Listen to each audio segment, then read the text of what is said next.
சட்டப்பூர்வமான வழிகளில் நம்முடைய வாக்குரிமை பறிக்கிறதுக்கான ஒரு பரிசோதனை முயற்சி பீகார்ல நடந்துட்டு. எதனாலனா ஒரு நீண்ட காலமாக வஞ்சிக்கப்பட்ட மக்கள் தங்களுக்கு வாக்களிக்க மாட்டாங்க. ஏன்னா ஒரு 3-4 மாசத்துக்கு முன்னால எலெக்ஷனுக்கு முன்னாடி ஒரு கால வரையறை இருந்துச்சு. 1 மாசம் 2 மாசத்துக்குள்ள நீ வந்து ப்ரூவ் பண்ணி ஆகணும். ப்ரூவ் பண்ணலன்னா உனக்கு வாக்காளர் பட்டியலிருந்து நீக்கணும்னு ஒரு முன்மாதிரி அதை செய்யறாங்க. பிஜேபிக்கு ஓட்டு போடாதவன ஓட்டு போடாம பார்த்துக்கணும். இதுதான் லைன். தனக்கு வாக்களிப்பவர்கள் இந்தியர்கள், தனக்கு வாக்களிக்காதவர்கள் இந்தியர்கள் அல்ல. தேர்தலே போட்டியிடுபவர்கள் தகுதியுள்ளவர்களான்னு தேர்ந்தெடுக்கிறது. இவன் இப்ப எந்த இடத்துக்கு கொண்டு வந்துட்டான்?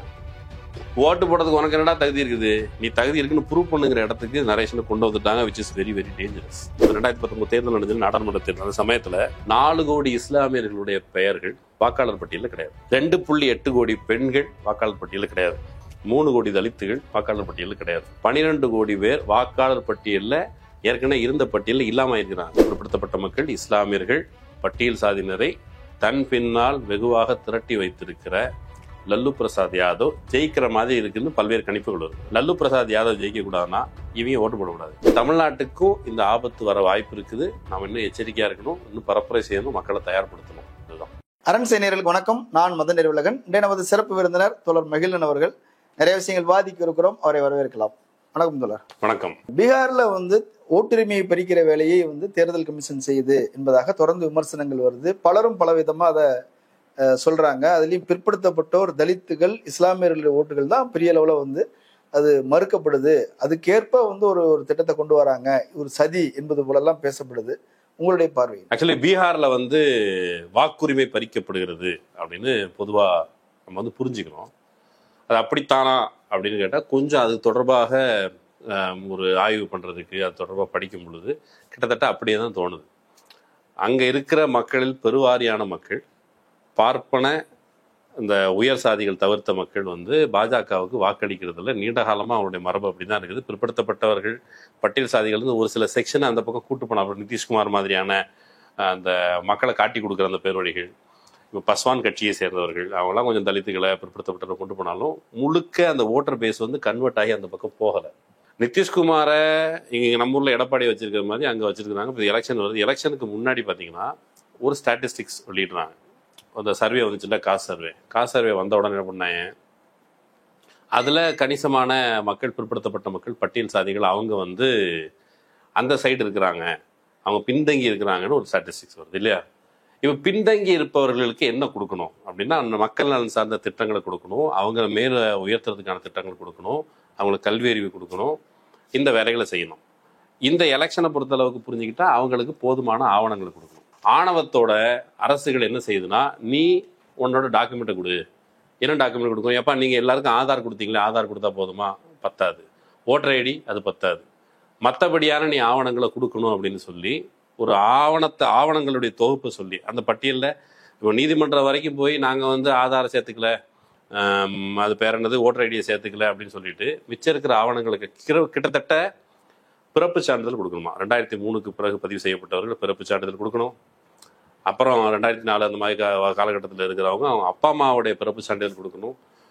அப்படியே ஒரு டைவர்ஷன் பதில் என்ன கேட்குறாங்கன்னா, நீ எனக்கு வாக்களிப்பதற்கு தகுதியானவன் தானா அப்படின்னு நீ எனக்கு ப்ரூவ் பண்ணு, நீ என்னை ஆள தகுதியானவன் தானான்னு தேர்தலில் மக்கள் முடிவெடுக்கிறதுக்கு முன்னாடி பாஜக தன்னுடைய கைப்பாவையாக இருக்கிற எலெக்ஷன் கமிஷன் மூலமாக கேட்கிற கேள்வி, நீ எனக்கு வாக்களிக்க தகுதியானவன் தானா ப்ரூவ் பண்ணு, நீ இந்தியன் தானா ப்ரூவ் பண்ணு, உங்கள் அப்பனாத்தா இந்தியன் தானா ப்ரூவ் பண்ணு அப்படின்னு ஒரு கேள்வி கேட்கும். எதனாலனா ஒரு நீண்ட காலமாக வஞ்சிக்கப்பட்ட மக்கள் தங்களுக்கு வாக்களிக்க மாட்டாங்க. கடந்த தேர்தல்களில் பட்டியல் சாதி மக்கள், பழங்குடிகள் அல்லது பிற்படுத்தப்பட்ட மக்கள் கணிசமான பிஜேபியோடு கொஞ்சம் விலகி போகிற மாதிரியான நோஷன் அந்த பீகார், உத்தரப்பிரதேச, இந்த வட மாநிலங்களில் தென்படுது. அப்போ இவங்களை எப்படியாவது வாக்களிக்கிறத தடுத்துட்டா, வாக்களிச்சுட்டா பீகாரில் லல்லு பிரசாத் அவர்கள் தொடங்கி அந்த கட்சி அதுதான் ஜெயிக்கும், தேஜஸ்வி முன்னாடி வந்துடுவார். அப்படிங்கிற போது அந்த வாக்களிக்கிற மக்களை இந்த வாக்களிக்கும் இந்த நடைமுறையிலிருந்து விலக்கி வைப்பது அப்படியான ஒரு போக்கு தான் இதில் தெரியுது. இது கிட்டத்தட்ட வாக்குரிமையை பறிப்பது மட்டுமல்ல, ஒரு பின்வாசல் வழியாக என்ஆர்சியை கொண்டு வருது. இது தொடர்பாக யோகேந்திர யாதவ் ஒரு பேட்டி கொடுத்துருக்கிறாரு. அந்த பேட்டியில் அவர் என்ன சொல்றாரு, இது எப்போதும் இல்லாத, முன்மாதிரி இல்லாத நடவடிக்கை. எலெக்ஷன் வரப்போகுதுன்னா முன்னாடி நீ வாக்காளர்கள்ட்ட போய் பட்டியலில் எப்போ உன் பேர், நம்ம ஊரில் என்ன நடக்கும், உன் பேர் விடுபட்டிருக்கா, சேர்த்துக்கோ. ஏன்னா முடிந்த அளவு வாக்காளர்களை திரட்டுவது அப்படிங்கிற ஜனநாயகத்தில் பங்கேற்பவர்களுடைய கடமையாக இருக்கும். முடிஞ்ச அளவு வாக்காளர்களை விலக்கி வைக்கிறதுக்கான ஒரு பொசிஷனை ஒரு 3-4 மாதத்துக்கு முன்னால் எலெக்ஷனுக்கு முன்னாடி ஒரு கால வரையறை நின்றுச்சு. 1 மாதம் 2 மாதத்துக்குள்ளே நீ வந்து ப்ரூவ் பண்ணி ஆகணும், ப்ரூவ் பண்ணலன்னா உனக்கு வாக்காளர் பட்டியலிருந்து நீக்கணும்னு ஒரு முன்மாதிரி அதை செய்கிறாங்க. அரண்சை நண்பர்களுக்கு வணக்கம்.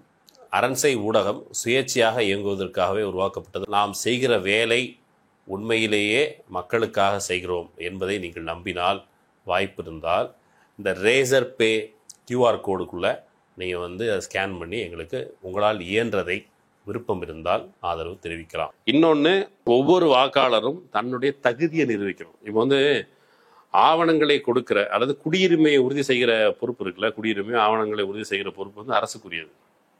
இப்போ இந்த மக்கள்கிட்ட தட்டுறான், நீ ப்ரூவ் பண்ணு, ஒன்றை நான் குடியுரிமை அற்றவன்னு சொல்கிறேன், நீ குடியுரிமை உள்ளவன் தான், இந்த நாட்டின் குடிமகன் தான், நீ ப்ரூவ் பண்ணுன்னு சொல்லி மக்களை நோக்கி தள்ளுகிற ஒரு சதி வேலை இதில் நடக்குது. இன்னொன்று, ஒரு பரந்துபட்ட ஜனநாயகத்தை இப்போ முதல்ல இந்தியாவில் அனைவருக்கும் வாக்குரிமைன்னு ஒரு திட்டம் வந்துச்சு இல்லையா? அம்பேத்கர் உள்ளிட்டவர்கள் வாதிட்டு எல்லாருக்கும் வாக்குரிமை, எல்லாருக்கும் உடனடியாக வாக்குரிமை வந்துச்சானு வரல. அதை வந்து விரிவுபடுத்துறதுக்கு முயற்சி பண்ணாங்க. நிறைய பேர் எலெக்ஷனில் ஒரு ப்ராசஸை தான் பங்கெடுக்கவே பழகுறாங்க. இந்தியாவில் ஜனநாயகம்ங்கிறது ஒரு பழக்கத்தின் வழியாக தான் வருது. கிட்டத்தட்ட 70களுக்கு பிறகு அல்லது 90களுக்கு பிறகு இப்பவுமே பார்ட்டிசிபேஷன் ஒரு பின்தங்கிய மக்கள் திரளில் பெரும்பாலும் இருக்கிறது இல்லை அப்படின்னு ஒரு புரிதல் இருக்குது. அப்புறம் வந்து படித்த வர்க்கத்தினால் ஓட்டு போட வர்றதில்லை. இந்த செக்ஷனை எப்படியாவது பயிற்றுவித்து ஜனநாயகத்தை பழக்கப்படுவதற்கு மாறாக மெல்ல அவங்கள விலக்கி வைக்கிறது. பிரிட்டிஷ்காரங்க ஆட்சி காலத்தில் நம்ம படிச்சிருப்போம்ல, அன்னைக்கு வந்து சொத்து இருக்கிறவனுக்கு தான் வந்து வாக்குரிமை. சொத்து யார்கிட்ட இருக்குன்னா, இந்தியாவுடைய டெமோக்ராட்டிக் செட்டப் அல்லது நீண்டகால சாதிய செட்டப்பை எடுத்துக்கிட்டா பார்ப்பன உயர் சாதிகள் கையில் சொத்து இருக்கும். அப்போ சொத்து இருக்கிறவனுக்கு வாக்குரிமைன்னு பிரிட்டிஷ் காலத்தில் இருந்த நடைமுறையை இன்னைக்கு சட்டம், விதி, மக்கள் பிரதிநிதித்துவ சட்டத்தின் அடிப்படையில் நாங்கள் இது கொண்டு வருவோம். வாக்காளர் பதிவு பிரிவு 1960 அந்த காலகட்டத்தை வச்சு அதை வச்சு நாங்கள் வந்து இந்த வாக்காளர் பதிவு தொடர்பான நடைமுறை நாங்கள் கொண்டு வர்றோம்னு சட்டப்பூர்வமான வழிகளில் நம்முடைய வாக்குரிமை பறிக்கிறதுக்கான ஒரு பரிசோதனை முயற்சி பீகாரில் நடந்துட்டு. சாரமாக சொல்லணும்னா ஆர்ஜேடி ஜெயிக்க கூடாதுங்கிறதுக்கு நடக்கிறதுக்கான ஒரு நடைமுறையோ அப்படின்னு கூட தோணுது. நீதிமன்றம் இந்த குறிப்பிட்ட விவகாரத்தில் நீதிமன்றம் தலையிட்டு இருக்குது. தலையிடுகிற நீதிமன்றம் வந்து, ஏன்பா நீங்கள் ஆதாரம் சேர்த்துக்க வேண்டியதானே, நீங்கள் ஏன் ஓட்டர் ஐடியை சேர்த்துக்கல, இப்படியான ஒரு முலாம் பூசுகிற வேலையை தான் நீதிமன்றம் செய்தே தவிர இந்த நடைமுறை நீ வந்து சம்பந்தம் இல்லாமல் குடியுரிமை தொடர்பான விஷயத்தில் நீ ஏன் கேட்குற? நீ யார் ஃபஸ்ட்டு? உனக்கு என்ன அந்த இது இருக்குது? நீ வந்து ரோல் ரிவிஷன் பண்ணுற, ஒரு வேளை நிறைய இறந்து போயிட்டாங்க அப்படின்னு சொன்னால் அவங்கள வந்து பட்டியலேருந்து நீக்கணும். தகுதியற்றவர்கள்னா ஏதாவது அவங்க போதுமான ஆவணங்கள் கொடுக்குறது அப்படி நீக்கலாம். நீ ஒட்டுமொத்த ஒரு மாதம் ஒரு போர்வையை பொறுத்து நீ எல்லாமே வந்து பின்தங்கியவர்கள்னா, பீகாரை பொறுத்தளவுக்கு 15% பேர் தான் 10ஆம் வகுப்பு தாண்டினவங்கன்னு ஒரு ஸ்டாட்டிஸ்டிக்ஸ் இருக்குது. ஒரு 25% பேர் தான் பிறப்பை பதிவு பண்ணுறாங்க. நீ உங்கள் அப்பாவோடைய பிறப்பு சான்றிதழை கொண்டு வர பீகார் மக்களை கேட்கறதுங்கிறது எந்த விதமான மக்கள் நல திட்டங்களையும் சொல்லி அவங்கள மேலே கொண்டு வராமல் செய்கிற ஒரு சதி வேலை. வெளி மாநிலங்களுக்கு புலம்பெயர்ந்து போகிற அந்த மக்கள் கிட்டத்தட்ட பீகார்லேருந்து 2 கோடி பேர் இருப்பாங்கன்னு சொல்கிறாங்க. இந்த 2 கோடி பேரும் பீகாரில் தங்களுக்கு என்ன கிடைக்கலைங்கிறத வெளியே வந்து பார்க்குறாங்க. தமிழ்நாட்டுக்கு வர்றாங்க. இப்போ தமிழ்நாட்டுக்கு வரவங்க என்ன பண்ணுவாங்க? பீகாருக்கு போயிட்டு நம்ம ஊரில் எதையும் செஞ்சு மாட்டேங்காங்க, நீ தமிழ்நாட்டுக்கு போ, தமிழ்நாட்டுக்கு வந்து அரசு பள்ளிகள் இருக்குது, நம்ம பிள்ளைகள் அங்கே கூட படிக்க வைக்கலாம், அரசாங்கத்தில் மருத்துவமனைகள் இருக்குது, எப்படி கட்டமைப்பு இருக்குது, நம்ம போனால் அங்கே வந்து அறுவை சிகிச்சை வரைக்கும் பண்ணுறாங்க, வா அங்கே போகலாம், அல்லது அந்த மாதிரி வசதி இங்கே கேளு, இங்கே வர்றவ வந்து நம்மள்ட்ட வந்து சாமியை சொல்லி வா ராமர் கோயிலுக்கு போகலாம், கோயில் கட்டலான்னு ஏமாத்துறதுனா நம்பாத, இப்படின்னு ஒரு பரப்புரை செய்யக்கூடும். கொஞ்ச நாளைக்கு முன்னாடி இந்த பீகாரில் உள்ளவங்களாம் தமிழ்நாட்டில் அடிக்கிறாங்கன்னு ஒரு பரப்புரை செஞ்சாங்களே, இப்போ இதனோட லிங்க் பண்ணி பார்க்க வேணுமோ அப்படின்னு தோணுது. இங்கே இருக்கிறவங்க அங்கே வந்து தேவையில்லாமல் ஒரு வதந்தியை பரப்புறான், அவங்க ஒரு பாஷையில் வதந்தியை பரப்புறான், பிஜேபி பாஷை, பிஜேபிக்காரன் தான் அந்த ஒரு பீகாரில் வந்து தமிழ்நாட்டில் அடிக்கிறான்னு ஒரு பொய்யை பரப்பி அப்புறம் கைதுலாம் செய்யப்பட்டான். இல்ல இப்போ நீங்க சொல்ல வர்றது வந்து தென் மாநிலங்களில் இருந்து மைக்ரேட் ஆகி திரும்ப போறவங்க ஓட்டு போடாம பாத்துக்கணும். அவங்க ஏன் ஓட்டு போடாம பாத்துக்கணும்னு அவங்க நினைக்கிறேன். ஏன்னா அவங்களுக்கு ஓட்டு போட மாட்டாங்க. பிஜேபிக்கு ஓட்டு போடாதவன ஓட்டு போடாம பாத்துக்கணும், இதுதான் லைன். அதை வந்து ஒரு சட்டப்பூர்வமான ஒரு மாய்ஜாலங்கள் இதன் வழியாக செய்ய பாக்குறாங்க. நீ என்னப்பா ஃபர்ஸ்ட் நீ என்ன சொல்ற, நீ வந்து ஓட்டிங் லிஸ்ட்ல விட்டுரு, உனக்கு சரியான வாக்காளர்களை தேர்ந்தெடுக்கணும், அதுதானே. நீ வந்து நான் இந்தியன்ஸ் யாரும் ஓட்டு போட்டக்கூடாது தானே. நீ முதல்ல எல்லாரையும் கூப்பிட்டு, இப்போ தமிழ்நாட்டில் உங்களுடைய ஸ்டாலின் திட்டம் நடக்குதுல்ல, அதில் எப்படி போயிட்டு உங்களுடைய ஆவணங்கள் அதெல்லாம் சரி பார்த்து மக்களுக்கு போய் நீ ரீச் அவுட் பண்ணணும். நீ பிறப்பு சான்றிதழ் இல்லையா, உனக்கு நான் தர்றேன், நம்ம செக் பண்ணி அதை சரி பண்ணுவோம். ஒரு வருஷம் ப்ராசஸ் எடுத்துக்கோ. ப்ராசஸ் எடுத்து இந்த ஆவணங்கள்லாம் கொடுத்ததுக்கு பிறகு, போதுமான ஆவணங்கள் கொடுத்ததுக்கு பிறகு அந்த டிரைவை எடுத்தா நல்ல நோக்கம் இருக்குன்னு நினைக்கலாம். இந்த நோக்கம் வந்து குடிமக்களை ஐடென்டிஃபை பண்ணுறது இல்லை, தனக்கு வாக்களிப்பவர்கள் இந்தியர்கள், தனக்கு வாக்களிக்காதவர்கள் இந்தியர்கள் அல்ல. இன்னொரு வகையில சொன்னா, இப்போ யூதர்கள்ல ரொமானியர்களை, இப்போ வந்து நான் ஜெர்மன்ஸை, இவங்க எல்லாருமே, இவங்கெல்லாம் யாரு, இவங்க யாருமே ஜெர்மானியர்கள் அல்ல, இவர்களுக்கு வந்து அசலான ஆரிய ரத்தம் இல்லை அப்படின்னு சொல்லி ஒதுக்கி வைக்கிறது, அவங்களோட திருமணம் உறவு வச்சுக்கூடாது, பண்ட பாத்திரம் புழங்கக்கூடாது, யாரும் அவங்களோட வந்து அண்ணன் தண்ணி புழங்கக்கூடாதுன்னா அங்கே ஹிட்லர் பண்ணால. அதை வேற வகையில் பாஜகவுக்கு வாக்களிக்கிற, நீ எதுக்குடா இந்தியனா இருக்கணும், நீ எதுக்கு ஓட்டு போடணும் அப்படின்னு ஒரு வாக்குரிமை பறிக்கிற ஒரு சதி வேலையை பிஜேபி செய்யுதோ அப்படின்னு டவுட் வருது. ஆனால் பிஜேபியோட கடந்த கால வரலாறு பார்க்கும்போது அது அப்படித்தான் அப்படின்னு தோணுது. காஷ்மீரில் தாக்குதல் நடக்குதுல்ல, காஷ்மீரில் தாக்குதல் நடக்குது. நீங்கள் 2-3 விஷயத்தை பார்த்துங்க. ஒன்று, பீகாரிகளுக்கு தென்னிந்தியாவில் தாக்குதல், பீகாரிகள் மீது. அப்புறம் காஷ்மீரில் தாக்குதல். காஷ்மீரில் தாக்குதல் நடந்தவொடனே எங்கே போய் நியாயம் கேட்டார் பிரதமர்? பீகாரில் போய் நியாயம் கேட்ட என்ன பண்ணார்? இவங்கெல்லாம் ஏதோ அந்நியர்கள், நாட்டுக்கு எதிராக சதி நடக்குன்னு சொன்னார். இப்போ அந்த மைண்ட் செட்டை வச்சுக்கிட்டு லோக்கலில் இஸ்லாமியர்களுக்கு எதிராக ஒரு இவங்களை அந்நியர்களுங்கிற ஒரு எண்ணத்தை உருவாக்கிடலாம், இதுக்கு ஒரு சட்டப்பூர்வமான அங்கீகாரத்தை வழங்கிடலாம். அசாமை சேர்ந்த ஒரு பொண்ணு, அந்த லேடி, அவங்களுக்கு 62 வயசு, அவங்க பேர் கத்தூன், கார்டியன் பத்திரிகையில் வந்துருக்குது. என்ன பண்ணுறாங்க, அவங்கள வந்து நீங்கள் இந்தியர் இல்லைன்னு சொல்லிடுறாங்க. இந்தியர் இல்லைன்னு சொல்லி அந்த லேடி உள்ளிட்டவர்களை கூப்பிட்டு போய் எல்லையில் நிப்பாட்டி, அவங்க நாட்டுக்கு போ அப்படின்ட்டுருக்காங்க. பாகிஸ்தானுக்கு போனீங்கிறத சொல்கிறாங்க. இல்லை, ஒருவேளை இவர்களுக்கு அதிகாரம் வந்தால், முற்றுமுழுதான அதிகாரம் வந்தால் என்ன நடக்கும் அப்படிங்கிறது ஒரு எடுத்துக்காட்டு. நேராக அந்த லேடி உள்ளிட்டவர்கள் நிப்பாட்டி ஒரு ஆத்தங்கரை மாதிரி ஒரு சின்ன தண்ணி போகிற பகுதியை கொண்டு போய் அவங்க நாட்டுக்கு போ அப்படின்னு பங்களாதேஷ்க்கு அனுப்பிடுவாங்க. எப்பா இதான்பா என் நாடு, நீ எப்படின்னு சொல்லுவ அப்படின்னா துப்பாக்கி முனையில் நாட்டை விட்டு வெளியே தள்ளிடுறாங்க. சில நேரம் புடவையை பிடிச்சி தள்ளிடுவேன்னு சொன்னாங்க. புடவையை பிடிச்சி கிட்டத்தட்ட தள்ளி விட்டுருக்காங்க. அந்த லேடி அம்மா அந்த பக்கம் போய் பங்களாதேஷ்க்கு போனால் பங்களாதேஷில் உள்ளன்னு சொல்கிறாங்க, நீ பங்களாதேஷ் கிடையாது, நீ இந்தியாவுக்கு போ. இந்தியாவுக்கு போகணும் ட்ரக்கில் ஏற்றி கொண்டு அவங்க ஒரு காட்டில் விட்டுருக்காங்க. காடு மலைகளை தாண்டி அந்த தாய் திரும்ப தன்னுடைய வீட்டுக்கு வந்திருக்கிறார், தாய் நாட்டுக்கு வந்திருக்கிறார். இதை நீங்கள் கற்பனை பண்ணி பாருங்க. நாட்டில் இப்படி ஒரு வாக்குரிமை பரிசோதனைங்கிற பேரில் மெல்ல மெல்ல டீஃப்ரான்ச்சைஸ் பண்ணுறது, உங்களை வந்து குடியுரிமை பறித்தால் நாம் இப்படி தான் அகதிகளாக நாடற்றவர்கள் ஆகும். கொஞ்ச நாளைக்கு முன்னாடி இதெல்லாம் அவ்வப்போது நடக்குது, எப்போவாது நடக்குது அப்படின்னு கிடையாது. நீங்கள் ஆதாரம் இணைச்சாங்கல்ல, ஆதாரம் இணைக்கும் போது மட்டும் தெலங்கானா ஆந்திராவுக்கு மட்டும் சேர்த்து 50 ஆதாரம் தான் ஒவ்வொரு குடிமகனின் அடையாளம்னு சொல்லி தானே. அதெல்லாம் ஒரு மயிர ஆதாரம் கிடையாதுன்னு சொன்னாங்க. அதெல்லாம் முக்கியமான ஆதாரம் கிடையாதுங்க. அது வந்து ஒரு ஐடென்டிட்டி மட்டும்தான், அடையாளத்திற்கு மட்டும்தான். அதை வைத்துக் கொண்டு அது குடியுரிமை தொடர்பானது இணைத்து பார்க்கக்கூடாதுன்னு சொன்னேன். நீ தானடா கொடுத்த, கண்ணில் இருந்து அந்த இதெல்லாம் ஸ்கேன்லாம் பண்ணாங்களே, அதை பண்ணாங்க, கைரேகை எடுத்தாங்க. இதுக்கு மேல நீ எனக்குள்ள எண்ணத்தை ஆய்வு பண்ணி நீ வந்து மனுஷனானு ஆய்வு பண்ண போறியா? அந்த வேலையை செஞ்சாங்க. ஆந்திரா தெலங்கானால ஆதார ஓட்டர் ஐடியோட இணைக்கிறதுன்னு போது 2015 அந்த காலகட்டத்தில் 55 லட்சம் பேர் ஆந்திரா தெலங்கானத்துக்கு சேர்த்து ஓட்டர் ஐடியில் பேர் இல்லை. கொஞ்சோண்டு பேர் தான் பின்னாடி தெரியும் நம்ம பேர் இல்லையா. பாதி பேர் ஓட்டு, இந்த நாட்டில் என்ன வெங்காயம் ஜனநாயகம் வாழுது, நம்ம ஓட்டு போடுறோம்னு நினைக்கிறவங்க கூட ஓட்டர் ஐடியில் பேர் இருந்தா என்ன எல்லா காட்டின்னு நினைக்கணும்னு நினைப்பாங்க. அவ்வளோ பேருக்கு தெரியல.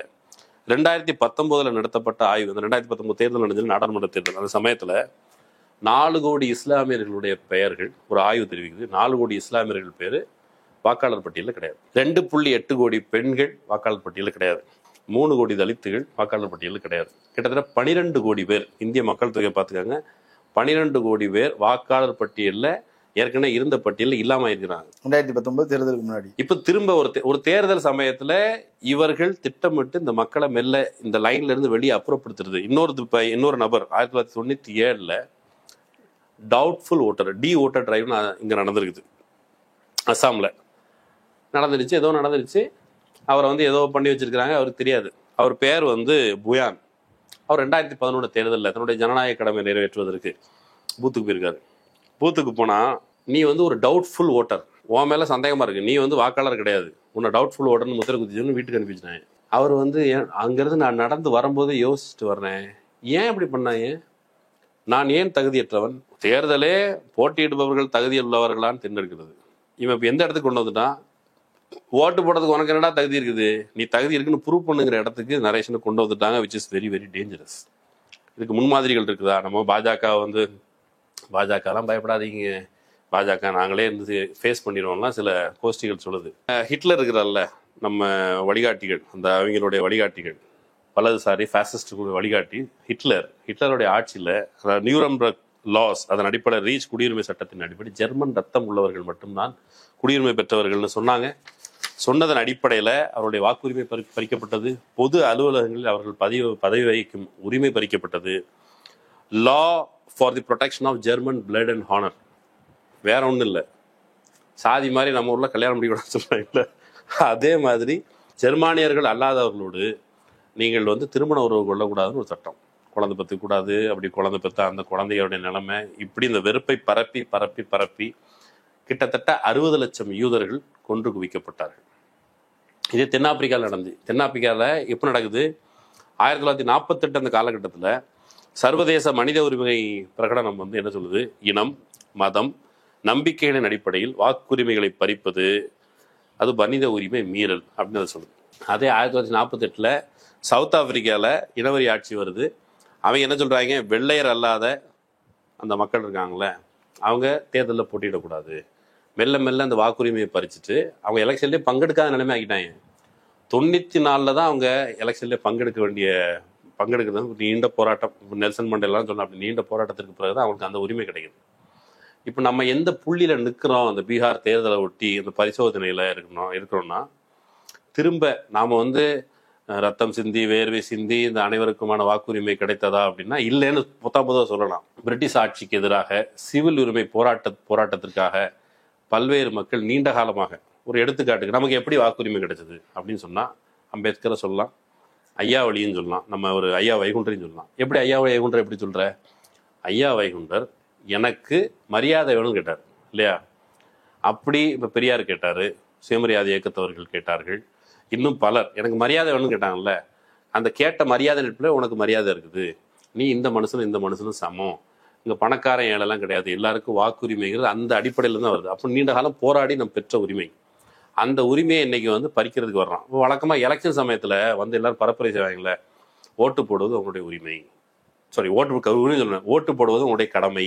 ரெண்டுமே சொல்லுவாங்க, ஓட்டு போடுவது உங்கள் உரிமை, உங்கள் கடமை. சரி, இப்போ உரிமையை பறிக்கிறாங்க அப்படிங்கிற போது இந்த என்ஜிஓஸ், இந்த சோகால் எல்லாரும் வாக்களிக்கணும், கட்டாயம் நீங்கள் வாக்களிச்சே ஆகணும், இல்லைன்னா ஜனநாயக கடமை நிறைவேற்றாமல் போயிடுவீங்க. வாக்குரிமை இருக்கும் பொழுது வாக்களிக்கணுமா வேணாமா முடிவு பண்ணலாம். அதுவே இல்லைங்கிற நிலைமைக்கு பாஜக இன்னைக்கு தள்ளிக்கிட்டு இருக்கு, விச் இஸ் வெரி டேஞ்சரஸ். என்ன பர்பஸ்க்காக அப்படின்னு கேட்டால், பீகார் எலெக்ஷன் வருது. எலெக்ஷன் வரும்போது இவர்களை திரட்டி வைத்திருக்கிற பிற்படுத்தப்பட்ட மக்கள், இஸ்லாமியர்கள், பட்டியல் சாதியினரை தன் பின்னால் வெகுவாக திரட்டி வைத்திருக்கிற லல்லு பிரசாத் யாதவ் ஜெயிக்கிற மாதிரி இருக்குன்னு பல்வேறு கணிப்புகள் வருது. ரைட். இப்போ அதை இணைச்சு பார்த்தா லல்லு பிரசாத் யாதவ் ஜெயிக்கக்கூடாதுன்னா இவங்க ஓட்டு போடக்கூடாது. இவங்க ஓட்டு போடக்கூடாதுன்னு நம்ம சொல்ல முடியாது, நேரடியாக சொல்ல முடியாது. எப்படி சொல்கிறது? நீ ஓட்டு போட தகுதியான ப்ரூவ் பண்ணுன்னு கேட்குறாங்க. Very very dangerous. மக்கள் வந்து இது நம்ம ஊருக்கு நடக்காதுன்னு கிடையாது, இது ஆந்திராவுக்கு நடக்காதுன்னு கிடையாது. தேர்தல் கமிஷன் வந்து அடுத்தடுத்து எல்லா மாநிலங்களுக்கும் இதை நகர்த்துவோம்னு சொல்கிறாங்க. அப்போது நாம் பெற்ற அந்த வாக்குரிமை பறிப்பதற்கான ஒரு முன்னோட்டம் நடந்து கொண்டு இருக்க பொழுது நம்ம வந்து ரைட், ஓகே, ஒன்றும் நடக்காது. பிஜேபி என்னங்க, பிஜேபி பக்கத்து ஊரில் தாங்க பூச்சாண்டி, நம்ம ஊரில் எதுவும் பூச்சாண்டி கிடையாதுன்னு சொல்வதற்கு இல்லை. இது வந்து ரொம்ப ரொம்ப ஆபத்தானதாக இருக்குது. லாலு பிரசாத் யாதவ் கட்சி வெற்றி பெறுவதற்கான வாய்ப்பு இருக்குது. நிதிஷ்குமார் பிஜேபி கூட்டணி வெற்றி பெறுவதற்கு வாய்ப்பு இல்லை, ரொம்ப அளவு மக்களுக்கு எதுவும் செய்யலை அப்படின்ற மாதிரி பொதுவாக சொல்றீங்க. ஆனால் பீகார் மொத்தமாகவே வளரலைங்கிறது தானே இருக்குது. லாலு பிரசாத் யாதவ் கூட கொஞ்ச காலம் ஆட்சி செஞ்சிருக்கிறாரு, அப்பவும் கூட ஒரு பெரிய அளவில் வளரலை. அப்படின்னும் போது இன்னைக்கும் மிகவும் பின்தங்கிய மாநிலம் அப்படின்னா பீகாரை தான் கை காட்டுறோம். அப்போ அதில் லாலுவுக்கு மட்டும் ஸ்பெஷல் மரியாதை என்ன வந்துருதுன்னு கேட்குறேன். லாலுவுக்குன்னு ஒரு ஹிஸ்ட்ரி இருக்குது. லாலுவோட ஹிஸ்ட்ரியை புரிஞ்சுக்கணும் அப்படின்னா பீகாரோட ஹிஸ்ட்ரியிலேருந்து தான் புரிஞ்சுக்கணும். பீகார் ஒரு நல்ல செல்வ செழிப்பான மாநிலம்னு சொல்லலாம். என்ன வளம் இல்லை இந்த திருநாட்டில்னு சொல்கிற மாதிரி நல்ல செழிப்பான ஃபெர்டைல் லேண்டு தான். ஆனால் அந்த ஃபெர்டைல் லேண்டனுடைய அனுபவ பாத்தியது இருக்குல்ல. இப்போ வழக்கமாக அறநிலையத்துறை பற்றிலாம் பேசும்போது கோயில் சொத்தை எடுத்து திங்குறாங்க அப்படின்னு எடப்பாடி பழனிசாமி சொன்னார்.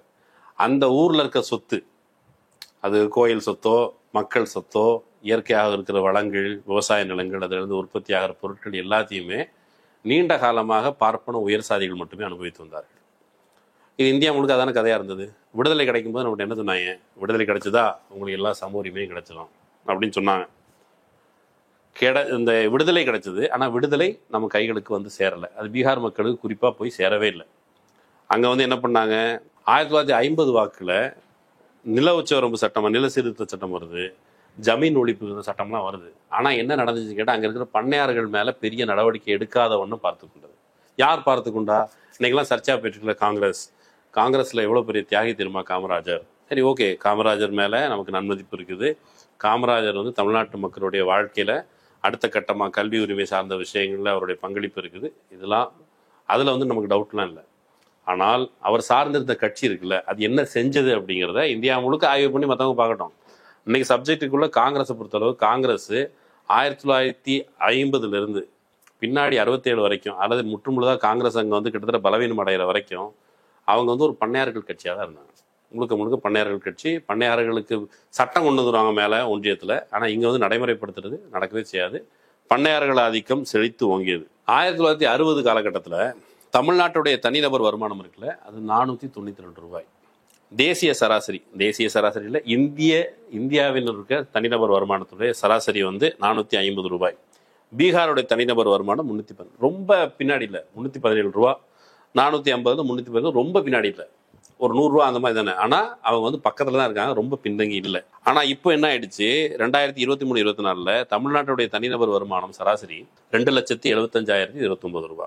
பீகார் எங்கே இருக்குது, 69,637 ரூபா. இதுதான் நிலைமை. இந்த நிலைமையில தான் பீகார் இருக்கிறதுக்கு அடித்தளமிட்டவர்கள் இருக்காங்களே காங்கிரஸ். அங்கேருந்து ஒரு ப்ரொக்ரெசிவான வேலையை செய்கிறதுக்கு தமிழ்நாட்டில் செய்தது போல் திராவிட கட்சிகளோ, அதுக்கு அடித்தளமிட்ட நீதி கட்சியோ, அதுக்கு முன்னால் இந்த பிரிட்டிஷ் நிர்வாகமோ அப்படி எதுவும் ஸ்ட்ராங்கான பேஸ்மெண்ட் அங்கே பீகாரில் இல்லை. பீகார் வந்து அப்படியே பின்தங்கியே இருக்குது. அந்த பின்தங்கிய நிலைமையை தக்க வச்சுக்கிறதுக்கான வேலையை காங்கிரஸ் எப்பவுமே செஞ்சுருக்கு. 1967 அண்ணா ஒரு முழக்கம் சொன்னார்ல தேர்தலில், 2 படி லட்சியம் 1 படி நிச்சயம். அதே மாதிரி 1967 அங்கேயும் நாங்கள் அரிசி கொடுக்குறோம், கிட்டத்தட்ட 30 கிலோ அரிசியை வந்து நாங்கள் 10 ரூபாய்க்கு கொடுக்குறோன்னு சொல்லி அங்கே இருக்கிற மகாமாயா பிரசாத் சின்ஹா அப்படிங்கிற நபர் தேர்தலில் சந்திக்கிறார். அவர் ஜெயிக்கவும் செய்கிறார். பெரிய அளவில் காங்கிரஸை முழுக்க வீழ்த்தி ஜெயிக்கல, ஆனால் ஒரு எதிர்கட்சியினர் அவங்களுடைய ஐக்கியத்தெல்லாம் வச்சு காங்கிரஸை வீழ்த்துற முதல்ல காங்கிரஸ் அங்கே பின்னடைவை சந்திக்குது. கிட்டத்தட்ட சமகாலத்தில் தமிழ்நாட்டில் சந்தித்ததை போலவே அங்கேயும் பின்னடைவை ஏன் சந்திக்குதுன்னா, காங்கிரஸ் அரசியல் சட்ட அடிப்படையில் கொடுத்த வாக்குறுதியை பீகாரில் நிறைவேற்றவில்லை. இது ஒரு காலகட்டம் முடிஞ்சது. 68 அந்த காலகட்டத்தில் நம்ம மண்டல் சொல்கிறோம்ல, மண்டல் கமிஷன், அவர் வந்து முதலமைச்சர் ஆகிறாரு. ஆனாலும் கூட மக்களுக்கு பெரிய அளவில் பெரிய செல்வாக்கில் வரல, சமூக நீதி அதெல்லாம் நடக்கலை. அந்த மக்கள் மத்தியில் கரப்ஷனுங்கிறது காங்கிரஸ் சொன்னாங்க. ஆனால் அங்கே இருக்கிற பண்ணையார்கள் எல்லா சொத்தையும் ஆட்டையை போட்டு வச்சிருக்கிறாங்க. 77 காலகட்டத்தில் நம்ம இவர் வந்தார்ல, நம்ம 70கள் காலகட்டத்தில் ஜெயபிரகாஷ் நாராயணனுடைய மூமெண்ட், அவர் வந்து என்ன பேரில் வைக்கணும், சம்பூர்ண கிராந்தின்னு.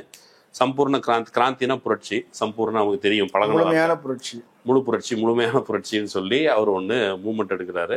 அவர் சொன்னது வந்து நிர்வாக ஸ்திரத்தன்மை இல்லை, நாங்கள் கொண்டு வர போகிறோம். சமூக நீதி இல்லை, சமூக நீதியை கொண்டு வர போகிறோம். கரப்ஷன் இருக்குது, அதை ஒழிக்க போகிறோம் அப்படின்னு சொல்லி தான் ஒரு மூமெண்ட் கட்டுறாங்க. அந்த மூமெண்ட் கிட்டத்தட்ட கான்சைட் ஆனது இந்திரா காந்தி அம்மையார் ஆட்சி காலத்தில். இந்திரா காந்தி அம்மையார் 75 எமர்ஜென்சி கொண்டு வந்தாங்க, அவங்களுக்கு தெரியும். எமர்ஜென்சி கொண்டு வந்தப்போ ஜேபி மூவ்மெண்ட் அதுக்கு எதிராக, பீகார் ஒரு மையமாக எமர்ஜென்சி எதிர்ப்பினுடைய மையம் போல இருக்குது. கடுமையான எதிர்ப்பை இந்திரா காந்தி அம்மையார் சந்திக்கிறாங்க. இந்திரா காந்தி அம்மையார் அந்த காலகட்டத்தில் இந்திரா காந்தி அம்மையாருக்கு ஒரு தகவல் போனதாக சொல்லுவாங்க. என்னென்னா, அன்னைக்கு அதிகார வர்க்கத்தில் இப்போ 47 அந்த காலகட்டத்தில் அதிகார மாற்றம் நடந்தது அல்லது விடுதலை பெற்றோம். அதை குறித்து ஆர்எஸ்எஸ் சங் பரிவார் அமைப்புகளுடைய அல்லது இந்தியாவில் இருந்த உயர் சாதிகளுடைய கண்ணோட்டம் என்னவா இருந்தது, அதிகாரம் முழுமையாக நமக்கு வரல. 70கள் காலகட்டத்தில் இந்திரா காந்திக்கு எதிராக இந்த பார்ப்பன உயர் சாதிகள் ஒரு கலகம் செய்ய போவதாக ஒரு மெசேஜ் இந்த அம்மாவுக்கு இருக்குது. அந்த அம்மா எமர்ஜென்சி கொண்டு வராங்க. அதே காலகட்டத்தில் ஜேபி மூவ்மெண்ட் வருது. இதை நீங்கள் எப்படி வேணாலும் சேர்த்து புரிஞ்சுக்கலாம். அந்த அம்மா என்ன பண்ணுறாங்க, தேசியமயமாக்கல், வங்கி தேசியமயமாக்கல், அதுக்கு பிறகு வந்து நில சீர்திருத்தம், இந்த மாதிரி விஷயங்கள், கூலி உத்தரவாதம், இந்த வேலைகள்லாம் செய்கிறாங்க. அவங்க நினச்சாங்க இந்த பக்கம் இருக்கிற தலித் பின்தங்கிய மக்களுக்கு நம்ம சில உத்தரவாதம் கொடுத்து அவங்களாம் நமக்கு சப்போர்ட் பண்ணான்னு நினச்சாங்க. ஆனால் அவங்களுடைய ஆட்சி நிர்வாகத்தினுடைய முறைகேடு, அதிகார அத்துமீறல், ஒடுக்கப்பட்ட மக்களுடைய குரல்கள், கீழேருந்து வந்த எதிர்குரல்கள் எல்லாரும் மிக கொடூரமாக ஒடுக்கப்பட்டது. இன்னும் சொல்லப்போனால் அது எந்த அளவுக்கு போச்சுன்னு கேட்டால், சஞ்சய் காந்தின்னு ஒருத்தர் இருக்கார்ல, சஞ்சய் காந்தி யாருன்னு கேட்டால் நம்ம ஆதர்ஷ நாயகன் ரஜினிகாந்த் இருக்கார்ல, ரஜினிகாந்தோட ஆதர்ஷ நாயகன். அவர் என்ன சொன்னார்னா, மகாத்மா காந்தியும் சஞ்சய் காந்தியும் சேர்ந்து ஒரு ஆட்சி வரும்னு சொன்னார். அந்த சஞ்சய் காந்தி என்ன பண்ணார்னு கேட்டால், வலுக்கட்டாயமாக இஸ்லாமியர்களுக்கு எதிராக கருத்தடை, தலித்துகள் கருத்தடை, அப்புறம் வந்து குடிசைகளை ஒழிக்கிறது. எப்படி எடுத்துக்கிட்டாங்கன்னா, வறுமை ஒழிப்புங்கிறது ஏழைகளை ஒழிச்சுக்கிட்டா வறுமை ஒழிச்சிடலான்னு சொல்லி குடிசைகளை ஒழிக்கிறது, கல்யாணம் ஆகாத இஸ்லாமியர்களுக்கு சேர்த்து கருத்தடை, தலித்துகள் மேலே கருத்தடை, இதெல்லாம் கவுண்டர் ப்ரொடக்டிவ் ஆச்சு. நேராக எதிர்ப்பு வந்தது. இந்திரா காந்தி தோற்று போனதுக்கு ஜனதா கட்சின்னு வந்தது. இந்த ஜனதா கட்சிக்கு நெருக்கமாக யார் இருந்தா, அப்படின்னு கேட்டால் நம்ம ஊரில் ஐயா காமராஜர் இருந்தார் இல்லையா, ஜனதா கட்சியோட ஒன்னாத்தி ஃபவுண்டர் அவர். அதில் ஆர்எஸ்எஸ் இருந்தது. ஆர்எஸ்எஸ் ஜனசங்கம் என்ற பெயரில் அவங்களோட சேர்ந்து இருந்தாங்க. ஒரு கூட்டாக ஒரு கட்சி வந்துச்சு. அந்த கட்சி கிட்டத்தட்ட 42 விழுக்காடு வாக்குகள் பெற்றது. இப்போ உங்க ஓட்டு வாங்கி ஜெயிச்சிட்டாங்க. ஜெயிச்சதுக்கு பிறகு இவங்க என்னெல்லாம் ப்ராமிஸ் பண்ணாங்க? சமூக நீதினு ஒரு அம்சத்தை ப்ராமிஸ் பண்றாங்க. சமூக நீதியை ப்ராமிஸ் பண்ணா என்ன ஆகுது? அதை கொண்டு வரதுல இவங்களுக்கு நிறைய பிரச்சனைகள் வருது. இதுக்கு முன்னால பீகார்ல ஒரு முன்மாதிரி இருக்குன்னு சொன்னா கற்பூரி தாக்கூர்னு ஒரு பேரை நம்ம கேள்விப்பட்டிருப்போம். கற்பூரி தாக்கூர் வந்து அங்க 26 விழுக்காடு பிற்படுத்தப்பட்ட மக்களுக்கு இடஒதுக்கீடு கொண்டு வராரு. உயர் சாதியை சேர்ந்தவர்கள் களமிறங்கி ஃபார்வர்ட் லீங்கிற பேர்ல களமிறங்கி எதிர்த்து கழகம் செய்யறாங்க. பிற்படுத்தப்பட்ட மக்கள் ஆல் இண்டியா பேக்வர்ட் கிளாஸ் ஃபெடரேஷனுங்கிற பேர்ல இறங்கி உயர் சாதி மாணவர்களின் கழகத்துக்கு எதிராக ஃபைட் பண்றாங்க. இரண்டுக்கும் பயங்கரமான மோதல் இதெல்லாம் நடக்குது. பீகார் எப்படி ஆயிடுச்சுன்னு கேட்டா, பிற்படுத்தப்பட்ட பட்டியல் சாதி மக்களுடைய உரிமை வெர்சஸ் அப்பர் காஸ்டோடைய உரிமை இப்படி இருக்குது. இந்த பேக்ரவுண்ட்ல இருந்து நீங்க ஜனதா கட்சியை புரிஞ்சுக்கிட்டா, ஜனதா கட்சிக்குள்ள பார்ப்பன உயர் சாதிகளும் இருக்கிறாங்க, பிற்படுத்தப்பட்ட சாதியை சேர்ந்தவர் இருக்காங்க. ஜேபி மூமெண்ட்ல இன்ஸ்பயர் ஆன லல்லு பிரசாத் யாதவ் இருக்கிறாரு, அப்புறம் நிதிஷ்குமார் இருக்கிறாரு, ராம்விலாஸ் பாஸ்வான் அவங்களாம் இருக்கிறாங்க. இவங்க எல்லாருமே இருக்கிறாங்க. இந்த செக்ஷன் ஒரு தற்காலிக கூட்டணி. எதுக்கு எதிராக? கரப்ஷனுக்கு எதிராக. எதுக்கு எதிராக? அதிகார அத்துமீறலுக்கு எதிராக இப்படி வருது. இந்த கூட்டணி ஒரு நிபந்தனையின் பேர்ல தான் சேர்ந்து இருக்கிறதோ பிரிஞ்சிருக்கிறதோ நடக்கும். சமூக நீதி அடிப்படையில் இவங்க என்ன பண்றாங்க? இது வந்து ஒரு நமக்கு வந்து ஒத்து வரல. இந்த கூட்டணி எப்படியாவது இருக்கிறது வரைக்கும் சுருட்டிட்டு போகணும்னு பிஜேபி அப்படி நினைக்குது. எமர்ஜென்சி பீரியட்ல இவங்க என்ன பண்ணாங்கன்னு கேட்டா, ஜேபி மூவ்மெண்ட்ல சேர்ந்தவங்கன்னா ஜெயில் பரோ மூவ்மெண்ட் ஒன்று பண்ணாங்க. ஜெயில் பரோனா நம்ம இந்த சிறை நிரப்பும் போராட்டம் பண்ணுவாங்களே, லல்லு பிரசாத் யாதவ் சொல்றாரு, எப்பா நான் வந்து இந்த வாஜ்பாய் பார்த்ததே இல்லை, ஜெயிலுக்கெல்லாம் வரைய மாட்டாங்க அவனுங்க அப்படின்னு அவரு சொல்றாரு. மோடியெல்லாம் நான் பேரை கேள்விப்பட்டதில்லை அப்படிங்கிறாரு. தேவராசன் ஒருத்தர் இருந்தால் அரசு தலைவர் அந்த சமயத்தில், அவர் இந்திரா காந்திக்கு நாங்கள் அரசியல் சட்டத்தை மதிக்கிறோம், எங்களை மேலே தடை போட்டீங்க, தவறாக தடை போட்டீங்க, நாங்களுக்கு ஒத்துழைப்பு கொடுக்குறோம்னு சொல்லி தேவராசன் எழுதுறாரு. இதெல்லாம் பேக்ரவுண்டில் இருக்கும்போது ஜனதா கட்சிக்குள்ள இருக்கிற உயர் சாதிகளை எப்படியா திரட்டி கொள்வது, இருக்கிறவன்னு சுருட்டி கொள்வது, அதுதான் திரட்டி கொள்றதுக்கான ஒரு மூடோட ஜனதா கட்சி கிட்டத்தட்ட செத்து போகுது. இந்த கழகத்தில் சமூக நீதி கோரிக்கை முன்னெழுந்தால் இவர் இருக்கார்ல ஜெயபிரகாஷ் நாராயண், அந்த மூவ்மெண்ட்டை அவர் லீட் பண்ணாரு. ஜெகஜீவன் ராம் ஜேபி மூவ்மெண்ட்ல ஜெகஜீவன் ராம் மூலமா அவரை வந்து பிரைம் மினிஸ்டர் ஆக்கலாம்னு முயற்சி பண்ணாங்க. ஜேபிக்கு அப்படியான அபிப்பிராயம் இருந்தது. ஆனால் சங்கிகள் வந்து அவங்க மொரார்ஜி தேசாய் தான் கொண்டு வந்தாங்க. மொரார்ஜி தேசாய் வந்து he's famous for urine drinking இல்லையா, அவரை தான் மேலே கொண்டு வந்து வச்சாங்க.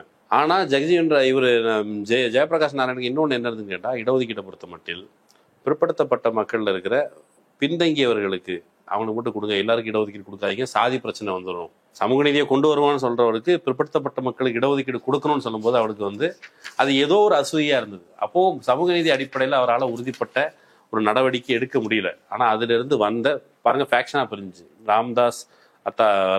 ராம்விலாஸ் பாஸ்வான், நம்ம இவரு லல்லு பிரசாத் யாதவ், 3 கட்சி ஆயிடுச்சு.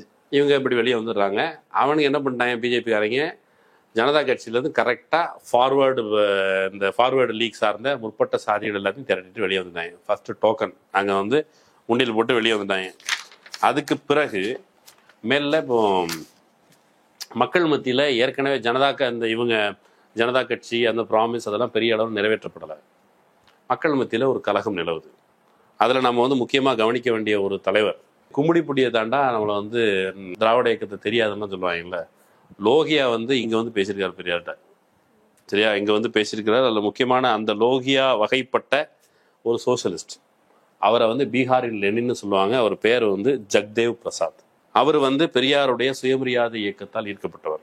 லோகியாவுக்கும் பெரியாருக்குமே ஒரு டயலாக் நடந்திருக்குது 1958 அந்த காலகட்டத்தில். இங்கே வந்து பெரியார்கிட்ட பேசிட்டு போயிருக்காரு.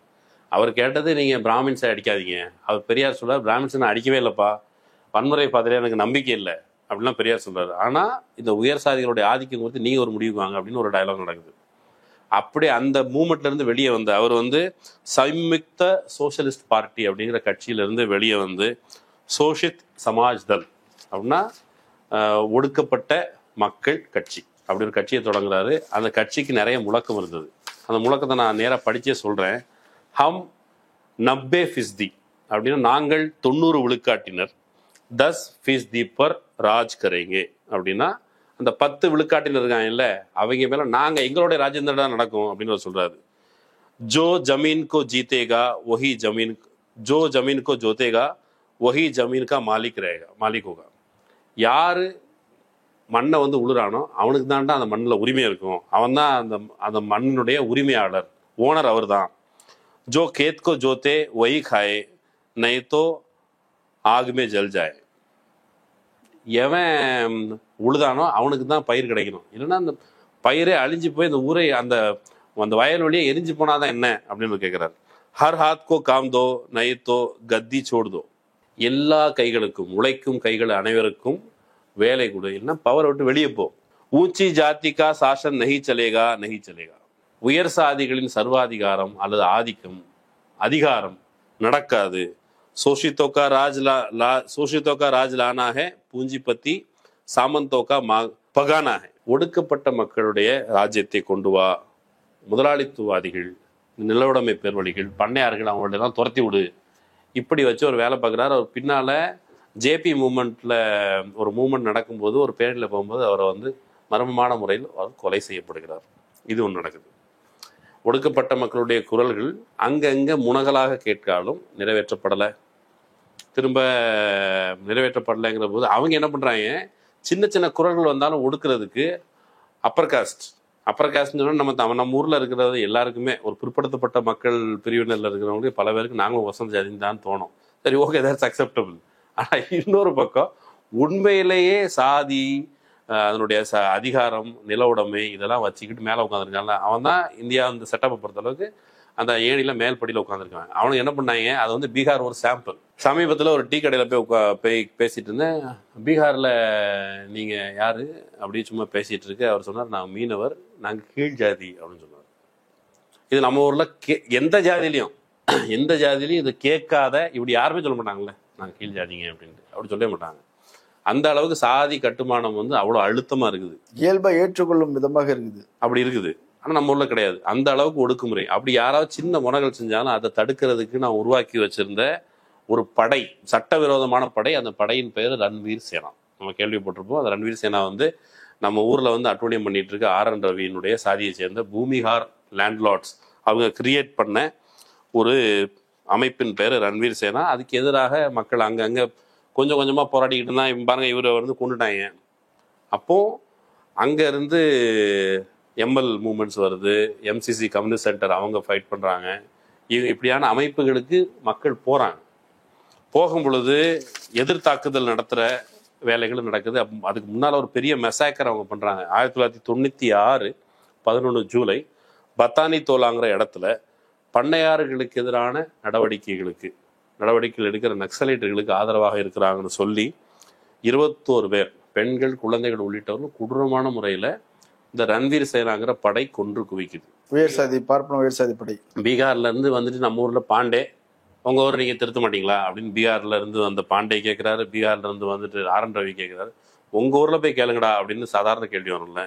அதே போல லக்ஷ்மண்பூர் பத்தே அப்படிங்கிற இடத்துல 1 டிசம்பர் 1997 58 தலித்துகள் கொடூரமான முறையில் கொலை செய்யப்படுறாங்க. இதுக்கு பிறகு சேனாரிங்கிற பகுதியில் 30க்கும் மேற்பட்ட உயர் சாதி நில உடைமையாளர்கள், அவர்களை இந்த ML குழுக்களை சார்ந்தவர்கள் அவங்களும் திரும்ப பதில் தாக்குதல் நடத்தி அவங்களும் கொலை செய்கிறாங்க.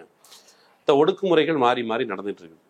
இப்போ இந்த நேரத்தில் இந்த ஜனதா கட்சியிலிருந்து பிரிந்து வந்த லல்லு பிரசாத் யாதவ் அவருடைய எழுச்சி இந்த பின்னணியில் தான் பார்க்கணும். நம்ம லாலு வந்து என்ன பண்ணுறாரு, லாலு கிட்ட சில முழக்கங்கள் இருந்து, அதுவும் நம்ம அந்த பீகாரோட லெனின்னு சொன்னோன்னே அவரே மாதிரியான முழக்கம் வந்து லாலுவோடது. அவர் வந்து ஒரு தடவை அவருடைய அரசு பற்றி கேட்கும் பொழுது, ஏ சர்க்கார் கரீபோ கி ஹே, ஏ சர்க்கார் பேக்வேர்ட்ஸ் கி ஹேன்னு சொன்னார். இந்த சர்க்கார் ஏழைகளுடையது, இந்த சர்க்கார் பின்தங்கியவர்களுடையது, பிற்படுத்தவர்களுடையதுன்னு யார் சொல்றா? லாலு சொல்றாரு. இங்க தமிழ்நாட்டில் எங்கேயாவது அப்படி சாயல் தெரியுதா? தமிழ்நாட்டில் கலைஞர் சொன்னாரு, இது மூன்றாம் தர ஆட்சி இல்ல, 4ஆம் தர ஆட்சி அப்படின்னு சொன்னாரு. அமைச்சரவையில பிற்படுத்தப்பட்டவர்களுடைய எண்ணிக்கை 24% இருந்தது 83ல். அதை வந்து 46.5 அப்படிங்கிற இடத்துக்கு வசத்துறாரு. உயர் சாதியினுடைய பங்கு 44 விழுக்காடு முழுக்க அங்க அமைச்சரவையிலே, அதை வந்து 27%க்கு குறைக்கிறார். இந்த வேலையை லல்லு பிரசாத் யாதவ் செய்யறார். அவருடைய இது என்னன்னு கேட்டா, மெல்ல மெல்ல முதலமைச்சர் ஆனதுக்கு பிறகு இன்னொரு விஷயமும் அவரை பத்தி நம்ம ஏற்கனவே பேசியிருக்கோம். அவருடைய ஆட்சியை வந்து ஜங்கிள் ராஜ்னு சொல்றாங்க. ஜங்கிள் ராஜ்னா காட்டாட்சி. தமிழ்நாட்டிலேயும் நீங்க நல்ல மீடியாவை எடுத்து பார்த்தீங்கன்னா எதை காட்டாட்சின்னு சொல்லுவாங்க. ஜெயலலிதா ஆட்சி காட்டாட்சிலாம் கிடையாது. அவங்களுக்கு ஜெயலலிதா சர்வாதிகாரி, ஜெயலலிதா இரும்பு கரம் கொண்டு ஒடுக்கினார்னு சொன்னாங்க. அவனோட இரும்பு கரத்தை அதோட சேர்த்து அந்த வார்த்தைகளே நியாயம் இருக்கும். இவங்க செஞ்சா காட்டாட்சி. லல்லு கேட்டாரு, நான் ஆட்சிக்கு வர்றதுக்கு முன்னாடி எவ்வளோ தலித்துகளை கொண்டு குவிச்சிங்க? அதெல்லாம் காட்டாட்சி கிடையாது. நான் செய்கிற விஷயங்கள் தான் காட்டாட்சி ஆகிடுச்சு. என்ன காட்டாட்சி? அவர் பாட்னா பகுதியில் ஒரு கோல்ஃப் கிளப் இருந்தது. அந்த கோல்ஃப் கிளப்பில் என்ன பண்ணார், இத்தனை ஏக்கரில் அந்த வழியாக போயிட்டு இருக்கும்போது யார் பாங்க விளையாடுறது? இவனுங்க தான் பணக்காரனுங்க, சில வசந்த ஜாதிகாரன் விளையாண்டுட்டு இருக்காங்க. நம்ம மக்கள் போக முடியுமா? போக முடியாது. என்ன இவனுக்கு மட்டும் விளையாண்டுருக்கேன்? பாதியை பிரி, நாட்டோடமையாக்கு, அந்த நம்ம மக்களை தான் விட மாட்டாங்க, அந்த விலங்குகளை கூப்பிட்டு இதில் விடு, ஜூ ஒன்று சஃபாரி போட்டு விடு அப்படின்னு சொல்லியிருக்காரு. உடனே காட்டாட்சி. அது லல்லு வருத்தத்தோட ஒரு இடத்துல பதிவு பண்ணுறாரு. காட்டாட்சிங்கிற டேர்மை என் மேலே காயின் பண்ணி என் மேலே புஷ் பண்ணது ஆர்எஸ்எஸ் சங் பரிவார அமைப்பினர். சரியா? அந்த வேலையை செஞ்சதுக்கு பிறகு நீதிமன்றமும் அந்த வார்த்தையை திரும்ப ரிப்பீட் பண்ணுது. நீங்கள் அதுக்கு ஒரு சட்டப்பூர்வமான அங்கீகாரம் கொடுக்கறதுக்கான வேலை சிஸ்டமேட்டிக்காக நடக்குது. அதை அப்படியே தூக்கிட்டு போய் மக்கள் மத்தியில் வாந்தி எடுத்தது நகர்ப்புற பார்ப்பன உயர் சாதி பத்திரிகையாளர்கள். அப்போ லாலு பற்றி நமக்கு ஒரு அபிப்பிராயம் வருதுல்ல, லல்லுனா யார்? அவர் வாயில வெத்தலையை போட்டு கொதைக்கிட்டு இருப்பார், ஆடு மாடுகளோடு இருப்பார், அவர் மாட்டுத் தீவன ஊழல் பேர்வழி, இப்படி தான் அவரை பற்றி நமக்கு இருக்கிற அபிப்பிராயம். ஆனால் லல்லு ஆட்சியில் நீங்கள் ஆரம்பத்தில் ஒன்று கேட்டீங்க தெரியுமா? லல்லு ஆட்சியில் என்ன நடந்தது அப்படின்ட்டு. அவருடைய ஆட்சி காலம் 1993 2005 ராப்ரி தேவி காலத்தையும் சேர்த்துக்கிட்டா ஒவ்வொரு ஆண்டுக்கும் 5% மேலே வளர்ச்சி இருந்தது. சரியா? விவசாயம் தேசிய சராசரியை விட 4% வளர்ந்துச்சு. தேசிய சராசரியை விட 3% அதிகம், 4% வளர்ச்சியை காட்டினார். கட்டுமானத்துறையை பொறுத்த மட்டில் 11.63 விழுக்காடு வளர்ச்சியை காமிச்சார். அதுக்கு பிறகு ஹோட்டலில் 7.62, டெலிகம்யூனிகேஷனில் 21.64, இன்சூரன்ஸில் 10%, கிராமப்புறத்தில் மக்களுடைய சேமிப்பு இருக்குல்ல அதை அதிகரித்து காமிச்சார். இந்த வேலைகள்லாம் செஞ்சு அவர்கிட்ட என்ன சொன்னாங்க, நீங்கள் கன்ஸ்ட்ரக்ஷனே பண்ணலன்னு சொன்னாங்க. அப்போ எரிச்சலாகி சொன்னார், டேய் ரோடு நான் போட்டு விட்டேன், என் மக்களை நடக்க முடியும், நீ நடக்க விட்டியா? ரோட்டை பற்றி இவ்வளோ கவலைப்படுற, நீ போகிறதானே கேட்குற? ரோடு போடுவேன், ஆனால் அதுக்கான அடித்தளத்தில் ஏற்கனவே போதுமான டேமேஜஸ் ஏற்கனவே உருவாக்கி வச்சுருந்தாங்க. கொஞ்ச காலம் தான் ஆண்டார் லல்லு ஆண்டு முடிச்சதற்கு பிறகு லல்லுவை திட்டமிட்டு இப்போ நீங்கள் பார்த்தீங்கன்னா லல்லு சொல்கிறாரு, இந்தியாவில் ஃபேசிசம் வர்றதை பற்றி ஒவ்வொருத்தருக்கும் ஒவ்வொரு புரிதல் இருக்குது. மாட்டுத்தீவன ஊழல் புகார் அதெல்லாம் சொல்லி ஆட்சியை விட்டு இலக்கியாச்சு. விளக்குனதுக்கு பிறகு நிதிஷ்குமார் வெளியே வர்றாரு. அந்த ஒரு பச்சை சந்தர்ப்பவாதி, நம்ம ஊர் எடப்பாடி பழனிசாமி மாதிரி. அவர் செஞ்ச வேலைகளையும் பின்னாடி சொல்கிறேன். அவர் என்ன பண்ணுறாருன்னு கேட்டால், அந்த ஓபிசிக்குள்ள கொண்டு போய் நேராக பிஜேபி கிட்ட சமர்ப்பிக்கிறார். அவங்க உயர் சாதிகளை மட்டும் 74 விழுக்காட்டுக்கு மேலே உயர் சாதிகளோட வாக்கு இருந்தது. ஓபிசிகளை கொண்டு போய் அங்கே சப்மிட் பண்ணுறாரு. இவர் தான் லாலு கட்சியை உடைச்சிட்டு வெளியே வர்றாரு இல்லையா? வெளியே அங்கே போய் சப்மிட் பண்ணுறாரு. கிட்டத்தட்ட சிந்தே யாருன்னு சொல்றாங்களே, அந்த சிந்தே பீகார்ல உருவாக்குன அந்த சிந்தே தான் நிதிஷ்குமார். அந்த நிதிஷ்குமார் அங்கே போறாருல, போனதற்கு பிறகு லல்லுவை திட்டமிட்டு அவரை வெறும் ஊழல் பேர் வழி அப்படிங்கிற அளவுக்கு ரெடியூஸ் பண்ணி, அவர் ஊழல் பண்ணாரா இல்லையா, நீதிமன்றத்தினுடைய நடவடிக்கைகள்லாம் பார்க்கும் பொழுது இவங்க நியாயமான முறையெல்லாம் விசாரணை பண்ணாங்களா, இந்த கேள்விகள்லாம் கூட வரணும். கொஞ்ச நாளைக்கு முன்னாடி இந்த ஊழல் எதிர்ப்புங்கன்னு ஒன்று சொல்றாங்களே, அது என்ன அப்படின்னு பேசி பார்ப்போம். ஊழல் எதிர்த்து பேசுறாங்க, ஊழல் ஆட்சி நிர்வாகம் வேணும்னு சொல்றாங்க. இதுக்கு முன்னால ஊழல் இல்லாத ஒரு காலம் இருந்திருக்குல்ல. நம்ம ஆளுங்க யாருமே அரசியலே இல்லை, தேர்தல் இல்லை, ஓட்டு இல்லை, யாருமே பங்கெடுக்கல. ஊழல் இல்லாத காலத்தில் நாம் எப்படி வாழ்ந்தோம், இன்னைக்கு ஊழல் இருப்பதாக சொல்லப்படுற இந்த காலத்தில் நம்ம எப்படி வாழ்றோம், அந்த காலத்தில் இந்த காலத்தை ஒப்பிட்டு பார்த்தா, அது ரெண்டும் ஒப்பிட்டு பார்த்தா என்ன தெரியுது? ஊழலை மறைச்சி வச்சுட்டு, ஊழலுங்கிற அந்த கருத்தை தூரத்துக்கு வச்சுட்டு, அந்த காலத்தில் நம்மிடம் வளங்கள் இல்லை, உழைப்பு இருந்தது, அதனுடைய பலன்கள் கிடையாது, வேற யாரும் அனுபவிச்சுட்டு இருந்தாங்க, அதிகாரமும் இல்லை, எதுவுமே இல்லை. இப்போ அதிகாரம் வந்துருச்சு, இந்த ஆட்களெல்லாம் ஊழல் பேர்வழிகள்னு ஒரு குற்றச்சாட்டை சுமத்திக்கிட்டு இருக்காங்க. பார்ப்பன அல்லாத பிரிவில் இருந்து அதிகாரத்துக்கு வந்தா ஊழல்வாதிகள். ஏற்கனவே இந்த ஆஷிஷ் நந்தினா ஒரு ஆள், அந்த ஆள் சொல்லியிருந்தான், இங்கிருந்து வர்றவங்களால தான் ஊழல் இருக்குதுன்ட்டு. இப்போ இவங்க மேலே வந்துட்டாங்க, அது ஊழல்னு ஒரு கரையை போத்துறதுக்கான வேலை நடக்குது. இன்றைய சூழல்ல லல்லுக்கும் அப்படியான முத்திரை குத்துனாங்க. எலைட் பத்திரிகையாளர்கள் அவங்க மத்தியில் ஒரு உரையாடல் இருந்தது. அப்போ நீங்கள் உங்கள் அப்பனாத்தான் காலத்துல இருந்து என்கிட்ட பேசிட்டு இருந்த பத்திரிகையாளர் ஒருத்தருக்கு பாம்பேல சிஎம் ஆஃபீஸுக்கு பக்கத்தில் வீடு இருக்குது. அவங்க முக்கியமான நடுநிலையாளர், ஆக்டிவிஸ்ட். இந்த சோ கால்டு இந்தியாவுடைய டாப் ஆக்டிவிஸ்ட் இருக்காங்க, அவங்களாம் மாடிகளை வச்சுக்கிறாங்க. அவங்க ஊழல் எதிர்ப்பு பேசிகிட்டே இருக்காங்க. நம்ம கேள்வி என்னன்னா, ஊழல் எதிர்ப்பு பேசு, ஆனால் அவங்க அப்பனாத்தா காலத்தில் முப்பாட்டம் காலத்துல சேர்த்து வச்ச ஊழலின் பேரால் சேர்த்து வச்ச சொத்து இருக்குல்ல, அது லெஜிட்டிமேட்டாக எப்படி ஆச்சு, அது நியாயமானதாக எப்படி ஆச்சு? அந்த சொத்துல உட்காந்து திங்கிறது கூட கூசணுமா வேண்டாமா? அப்படிலாம் கூசலை, அதில் உட்காந்து திங்கிறாங்க. உட்காந்துக்கிட்டு ஊழல் எதிர்ப்புன்னு பேசுகிறாங்க. அதே மாதிரி தான் லல்லுவுக்கும் அந்த ஊழல் எதிர்ப்பு வந்தது. லல்லுவோட விஷயத்தில் ஒன்று சொல்லுவாங்க. லல்லு வந்து சீஃப் மினிஸ்டர் ஆனதுக்கு பிறகு வெத்தலையை போட்டுட்டு ஒரு பேட்டிக்கு நின்றுட்டு இருந்தவர், அந்த வெத்தலையை வாயில் போட்டு துப்புன்னு வைப்போம். இந்த பக்கம் துப்புறது அந்த பக்கம் துப்புறது அப்படி பார்த்துட்டு இருந்திருக்காரு.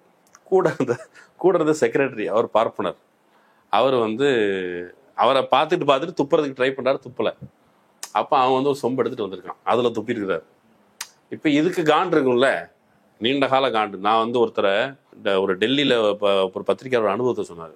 ஒருத்தர் ஒரு ஓபிசி, எஸ்சி இல்லை ஓபிசி, அவர் வந்து கலெக்டர் ஆகிட்டார். டெல்லியில் அலுவலகத்துக்குள்ளே போனால் தண்ணி கேட்டிருக்காரு பியூன்ட்ட. ஒரு கலெக்டர் தண்ணி கேட்டால் பியூன் தண்ணி எடுத்து கொடுப்பானா மாட்டானா? கொடுப்பார் அப்படின்னு கூட வச்சுப்போம். ஆனால் இது ஏன் இன்னொன்று வருதுன்னா அந்த ஆளோடைய நடவடிக்கை. அவன் என்ன சொல்லியிருக்கான், பார் நீ கலெக்டர் நான் பியூனுக்கு இதெல்லாம் ஓகே, ஆனால் சாதியில் நீ கீழ் ஜாதி, நான் வந்து பிராமின், தண்ணி எடுத்து கொடுக்க முடியாது. அவருக்கு வந்து இவ்வளோ கஷ்டப்பட்டு படித்து கலெக்டர் ஆனதுக்கு பிறகு ஒரு கிளாஸ் தண்ணி கிடைக்க மாட்டேங்குது இவன்கிட்ட. பயங்கர கடுப்பாயிடுச்சான். கடுப்பானவர் என்ன பண்ணியிருக்கிறாரு, தினமும் நைட் 2 மணிக்கு ரிவ்யூ மீட்டிங் வச்சுருக்காரு. அதுக்கு அந்த பியூன் வந்து கதவை திறக்கணும்ன்ட்டு நடராத்திரி திறந்துருக்கான். அப்புறம் 1 மாதம் கழிச்சு போய், ஏன் சார் நடராத்திரி மீட்டிங் வைக்கிறீங்கன்ட்டு, உனக்கு அது புரியணும் ஃபஸ்ட்டு, உனக்கு என்னை பார்த்தா கீழ் ஜாதியாக தெரியுதான்ட்டு. அதுக்கு பிறகு மறுநாள்லேருந்து ஒழுங்காக இந்த கிளாஸில் தண்ணி எடுத்து கொண்டு கொடுத்துருக்கான்.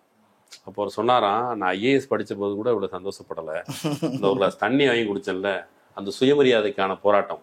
அப்போ அவரே இன்னொரு ஆள்கிட்ட சொல்லியிருக்காரு. ஒருத்தர் போய், ஏன் சார் உங்கள் ஆளுங்களாம் ஊழல் பண்ணுறாங்கன்னு கேட்டாராம்.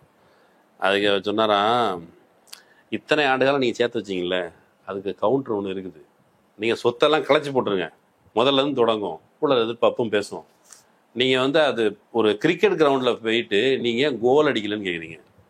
இந்த அரசியல் வந்து இந்த சட்டகத்திற்குள்ள போய் பெரியார் சொன்னார்ல, போனா ஊழல் பயப்பட்டுருவான், போனா ஊழல் பயப்பட்டுருவான்னு எதுல இருந்து சொல்லிருப்பான்னு தெரியல. ஆனா சிஸ்டம், இந்த சிஸ்டத்தோட பேஸ் பெரியார் கவலைப்பட்டது அது இல்ல. ஐடியாலஜில இருந்து நம்ம விலக வேண்டியிருக்கும், மக்களுக்காக காம்ப்ரமைஸ் பண்ண வேண்டியிருக்கும், அதுதானே அவர் கவலைப்பட்டார்.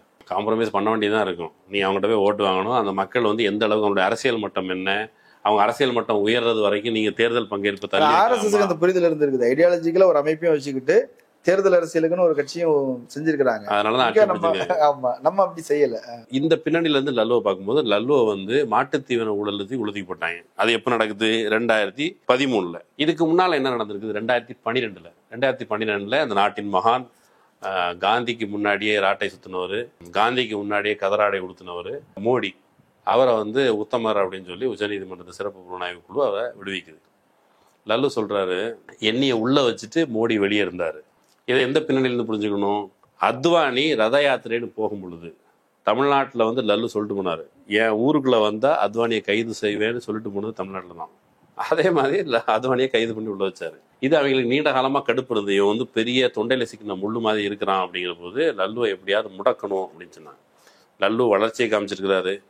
பார்ப்பனாத மக்களுடைய நலன்களுக்கு அவர் என்ன சொன்னாரு, நான் வந்து பெரிய அளவில் பொருளாதாரத்தை கொடுக்கல, நான் அவங்களுக்கு இஜ்ஜத்தியாக சொன்னார். இஜ்ஜத்னா அவர்களுக்கு மரியாதை கொடுத்தேன். என்னுடைய பாலிடிக்ஸனுடைய அடிப்படையே ஃபர்ஸ்ட் சுயமரியாதை தான். அந்த சுயமரியாதையை அவங்க ஃபீல் பண்ணணும், நான் வந்து அப்ரஸ்ன்னு ஃபீல் பண்ணக்கூடாது அப்படின்னு நினைச்சார். லல்லு மேல சில குற்றச்சாட்டுகள் உண்டு. அவர் வந்து ஒரு குறிப்பிட்ட சாதியாரையே, நான் யாதவ் சார்ந்தவங்களே அவங்க நிறைய ஊக்குவிச்சார். அதுண்டு அதெல்லாம் அந்த பொலிட்டிக்கல் டைமென்ஷன்ல உள்ள இருக்கிற ஃபிளாஸும் உண்டு, அது இல்லாமல் இல்லை. ஆனால் லல்லுடைய பாத்திரம் இருக்குல்ல, அந்த பாத்திரம் மிக மிக முக்கியமானது. அவர் இஸ்லாமியர்களை, பட்டியல் சாதி மக்களை, தலித்துகளை அவங்கள தன் பக்கம் வச்சிருக்கிறாரு அப்படிங்கிற விஷயம் இருக்குல்ல. அந்த பின்னணியிலேருந்து இந்த எலெக்ஷனை பார்த்தா லல்லு இவ்வளோ விஷயங்கள் சாதிச்சிருக்கிறாரு. இந்த சாதனை ஒரு அனுபவம் வந்திருக்கு. இந்த நிதிஷ்குமார் இருக்கார்ல, நிதிஷ்குமார் எப்படியாப்பட்ட ஆளுனா, அவர் பூர்ண யோகியன்னு பூர்ண யோகியன். அவர் வந்து இது லல்லு கொடுக்குற பட்டியல் தான். சரியா, நிதிஷ்குமார் பாஜகவோட கூட்டணி வச்சதுக்கு பிறகு அதுக்கு முன்னால் என்ன நடக்குமா, லல்லு என்ன பண்ணுவாராம், ஆர்எஸ்எஸ்காரன் கூட்டமே நடத்த மாட்டாராம், போலீஸ் நிர்வாகத்தை வச்சு முடக்கிக்கிட்டே இருப்பாராம். ஆனால் நிதிஷ்குமாரோட அது வரைக்கும் அவங்களுக்கு கூட்டம் நடத்துறது ரொம்ப சிரமம் வந்து ஆர்எஸ்எஸ்காரங்களே சொல்கிறாங்க. ஆனால் நிதிஷ்குமார் வந்ததுக்கு பிறகு 6 மாசத்துல 30,000 மத நிகழ்ச்சிகள். மத நிகழ்ச்சிகளில் என்ன விநியோகிப்பாங்க, திருநீர், குங்குமம், பிரசாதம். அந்த மத நிகழ்ச்சிகளின் ஊடாக 2 லட்சம் வாழு விநியோகம் பண்ணியிருக்கிறாங்க.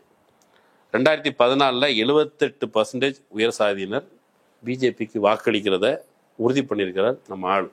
ஷாக்காக்கள் மட்டுமே 2000க்கும் மேற்பட்டவை ஷாக்காக்கள் நடந்திருக்குது. சீமாஞ்சல், மித்திலாஞ்சல் இந்த பகுதிகளில் இஸ்லாமியர்கள் கணிசமாக வசிக்கிற பகுதிகளே தான் வந்து ஆர்எஸ்எஸ் முகாம் நடத்துறது. அப்போ தான் ஈஸியாக இருக்கும்ல, அந்த வேலையை செய்கிறாங்க. ஸோ ஆர்எஸ்எஸ் ஷாக்கா இருக்குல்ல, அது துணிச்சலா வளர்ந்துருக்குது. லல்லு ஒரு இடத்துல சொல்றாரு, நீங்க பாருங்க, அது முன்மாதிரி இல்லாதது. லல்லு வந்து தன்னுடைய நம்பகமான தொண்டர்களை ஆர்எஸ்எஸ்க்கு உள்ள ஆள் அனுப்பி, நீ ஆர்எஸ்எஸ் காரனா உள்ள போய் அவங்க என்ன சொல்றான்னு கேட்டுவான்னு சொல்லி அவனுக்கு சொல்றதெல்லாம் கேட்டு, அதுக்கு பிறகு குறிப்பிட்ட பகுதியில் எந்தெந்த பகுதிகளில் மத கலவரத்தை தூண்ட முயற்சி செய்தார்களோ அந்த பகுதிகளில் கூட்டம் நடத்தி ஆர்எஸ்எஸ்க்கு எதிராக பிரச்சாரத்தை இவர் செஞ்சிருக்கிறார் லல்லு. அப்போ லல்லு வந்து அவனுடைய ஒரு சாதாரண எதிரி இல்லை, நீண்ட காலமாக ஒரு ஆர்கனைஸ்டாக ஆர்எஸ்எஸ் வெறுப்பு, இந்துத்துவ எதிர்ப்பு நல்ல ஊன்றி இருந்த ஒரு நபர். இப்போ அதனுடைய வழித்தோன்றல் இப்போ வந்து எந்த அளவுக்கு ஆயிடுச்சுன்னு கேட்டால், நிதிஷ்குமார் இங்கேருந்து போனவர் தானே, கிட்டத்தட்ட தாய் கழகம். திமுகலேருந்து அதிமுக போனதுனால இங்கேயும் திராவிட கொள்கை, அங்கேயும் திராவிட கொள்கைன்னு சொல்கிறாங்க. நீ அதை பின்பற்றி அல்லது குறைந்தபட்சம் தேர்தல் சமரசங்களுக்கு ஊடாகவாவது பின்பற்றணும். அப்படி எதுவும் நடக்கலை. நிதிஷ்குமார் முழுக்க இப்போ தமிழ்நாட்டை பொறுத்தளவுக்கு எம்ஜிஆர் காலத்தை பற்றி அன்றைக்கி பேசணும், ஜெயலலிதா காலத்தை பற்றி பேசணும். இங்கே எம்ஜிஆரும் ஜெயலலிதாவும் தன்னுடைய வரலாற்று பாத்திரமாக எதை செய்தார்களோ அதே வேலை நிதிஷ்குமார் அங்கே செஞ்சிருக்கிறாரு. செஞ்சதனுடைய விளைவு இன்னைக்கு தங்களுடைய வாக்குரிமையை இழக்கிற அளவுக்கு actually fight is going to go. அங்கே கேள்விப்படுற வரைக்கும் இவன் அந்த ரோல் ரிவிஷன் சொல்லி இந்த மக்களை 70-80 விழுக்காட்டினருக்கு மேலே வாக்குரிமை இழப்பதற்கான வாய்ப்பு இருக்குன்னு சொல்கிறாங்க. அவ்வளோ பேரோட வாக்குரிமையை பறிச்சுக்கிட்டு நான் வந்து தனியாக தேர்தலை ஜெயிக்கிறேன்ட்டு பிஜேபி நம்புது. அது எவ்வளோ பெரிய மூர்க்கமான முட்டாள்தனம். ஆக்சுவலி பிஜேபிக்காரங்களே கீழே வந்து எதிர்ப்பு தெரிவிக்க தொடங்கிட்டாங்க அப்படிங்கிற மாதிரி செய்திகள் வருது. ஆனால் இந்த நிதிஷ்குமாரோட காட்டி குடிப்பு வேலைகள் இருக்குல்ல, அந்த காட்டி கொடுப்பு வேலை ஒருவேளை பீகாரை வீழ்த்தலாம். இந்த நிதிஷ்குமார் மாதிரியான காட்டி கொடுப்பு பேர்வழிகளை தமிழ்நாட்டிலையும் நீ அடையாளம் கண்டுக்கணும். அந்த நிதிஷ்குமார் என்ன பண்ணுறாரு, வளர்ச்சி அது இது மோடிக்கு எதிராக மிக தீவிரமாக பேசியவர். மோடிக்கு எதிராக மிக தீவிரமாக பேசுனது மட்டும் இல்லாமல் இவர் கூடலாம் நான் போய் கூட்டணி வச்சுக்கிறதா, மோடி பிரதமரானா ஒத்துக்க மாட்டேன். எதுக்கு ஒத்துக்க மாட்டேன்? ஏன்னா அவருக்கு தனக்கு பிரதமர் ஆகணும், அதுதான் அவருடைய லட்சியமாக இருந்தது. இப்போ இந்தியா கூட்டணியில் அவர் எதுக்கு விலகினாரு? ஏதாவது நல்ல நோக்கம் இருந்ததா? கேள்விப்படுற வரைக்கும் அவருக்கு தன்னை பிரதமராக்குறதுன்னு யாராவது புஷ் பண்ணான்னு நினைச்சாரு, எதுவும் நடக்கலன்னு அந்த பக்கம் ஓடிப்பிட்டாரு. அதானே இப்பவும் அதிகார வெறி, சுயநலம். பீகாரில் ஆர்ஜேடியோட கூட்டணி வச்சு ஜெயிச்சு வந்தார். திடீர்னு கூட்டணியை முடிச்சுக்கிட்டு நேராக பிஜேபிட்டு போயிட்டாரு. ஏன்டா பிஜேபிக்கு போனேன்னு கேட்டால், தேஜஸ்வி யாதவ் ஊழல் பண்ணுறாரு. அப்புறம் செக் பண்ணி பார்த்தா ஒரு என்ஜிஓக்கு 800 கோடி ரூபாய்க்கு மேலே காசு ஃபண்டு டிரான்ஸ்ஃபர் ஆயிருக்கு, அதில் இவருடைய ஹேண்ட் இருக்குதுன்னு ஒரு குற்றச்சாட்டு உண்டு. அதை பின்னாடி தேஜஸ்வி யாதவ் சொல்லியிருக்கிறாரு, லல்லு பிரசாத் சொல்லியிருக்கிறாரு. அவர் கரப்ஷன்லாம் ஒரு வெங்காயம் கிடையாது, அவர் வீட்டில் அழுக்கு வச்சுருந்ததுனால அவர் பயந்து போய் பிஜேபி கூட சேர்ந்துட்டாரு. அவனுங்க சிபிஐ, இடி இப்படியான அமைப்பு வச்சிருக்கிறதுனால அவங்ககிட்டே அடைக்கலம் ஆகிட்டா நம்ம வந்து தப்பிச்சிருவோம்னு நினச்சிருக்காரு நிதிஷ். அப்படி தான் வந்து இந்த பீகாருடைய பாலிடிக்ஸை புரிஞ்சுக்கணும். காட்டி கொடுப்பு பேர்வழிகள்ட்டு நம்ம மெல்ல மெல்ல விலகி இருக்கணும். தமிழ்நாடு பீகார்னு ஒப்பிட்டு பார்க்கும்போது பீகார்லயும் அந்த மாதிரி முற்போக்கு சிந்தனைகள் இருக்குது, பார்ப்பன எதிர்ப்பு மரபு இருக்குது, தமிழ்நாட்டிலையும் அதுவே இருக்குது. ஆனா தமிழ்நாடு முன்னேறி எங்கேயோ வந்து நிக்குது. இப்ப இன்னைக்கு எல்லா இண்டெக்ஸ்லயும் 1வது 2வது 3வது வந்து நிக்குது, பீகார் கடைசியில போய் நிக்குது. எதனால இந்த வேறுபாடு? தமிழ்நாட்டை எடுத்துக்கிட்டா தமிழ்நாட்டுக்கு ஒரு நீண்ட பாரம்பரியம் இருக்குது. பிரிட்டிஷ் ஆட்சி, அதுக்கு பிறகு நீதி கட்சி, திராவிடர் கழகம், அப்புறம் திமுக, இப்படி நீண்ட பாரம்பரியம் இருக்குது. இந்த திராவிட கட்சிகளுடைய ஆட்சினா கீழே களத்தில் நம்ம நிறைய சுயேட்சையான அறிவுஜீவிகள் வந்திருக்காங்க, களத்தில் தொடர்ச்சியாக இயங்கி இருக்கிறோம். அதன் விளைவாக தமிழ்நாடு இப்போது வரைக்கும் ஒரு அரணாக பாதுகாத்து நிற்கிறோம். ஆனால் இந்த மாதிரி நிதிஷ்குமார் மாதிரியான பேர்வழிகள் தமிழ்நாட்டில் ஊக்குவிக்கப்பட்டால், அது நிதிஷ்குமார் மாதிரியான பேர்வழிகள் தமிழ்நாட்டில் பட்டியலில் இருக்கிறேன். நீங்கள் எடப்பாடி எடுத்துக்கலாம். நீ வந்து இப்போ திமுக சரியில்லை அப்படின்னே வச்சுப்போம். திமுக சரியில்லை, திமுகவோட அதிகமாக நாங்கள் வந்து அண்ணா திமுகன்னு தொடங்கினார். திமுக சொல்றதை விட அதீதமாக அண்ணாவுடைய கொள்கையை பேசணும். அப்படிலாம் ஒரு வெங்காயம் பேசலை. அண்ணா திமுக வரலாற்றுலேயே அது கிடையாது. அப்போது ப்ரோக்ரஸிவ்னு அப்படி தான் இருக்கணுமே தவிர இன்னொரு பெயர் தாங்கிகளாக இருக்க முடியாது. தமிழ்நாட்டு அனுபவத்திலேருந்து அதான் புரிஞ்சுக்கணும், பீகார் அனுபவத்துலேருந்து அதான் புரிஞ்சுக்கணும். இல்லை என்றால் நாம் வந்து பீகார் மாதிரி தேஜஸ்வி யாதவை அவருடைய செல்வாக்கு ஒசருது அப்படிங்கிறதுனால கூட அந்த ரோல் டிவிஷன் நடக்கலாம்னு கூட நம்ம புரிஞ்சுக்கலாம். அப்போது தமிழ்நாட்டுக்கும் இந்த ஆபத்து வர வாய்ப்பு இருக்குது. நாம் இன்னும் எச்சரிக்கையாக இருக்கணும், இன்னும் பரப்புரை செய்யணும், மக்களை தயார்படுத்தணும். இதுதான். நிறைய விஷயங்கள் பேசியிருக்கிறோம். கலந்து கொண்டு கருத்துக்களை பகிர்ந்தமைக்கு நன்றி. நன்றி. நேரிலே மற்றொரு விருந்தினருடன் மீண்டும் சந்திக்கலாம். நன்றி.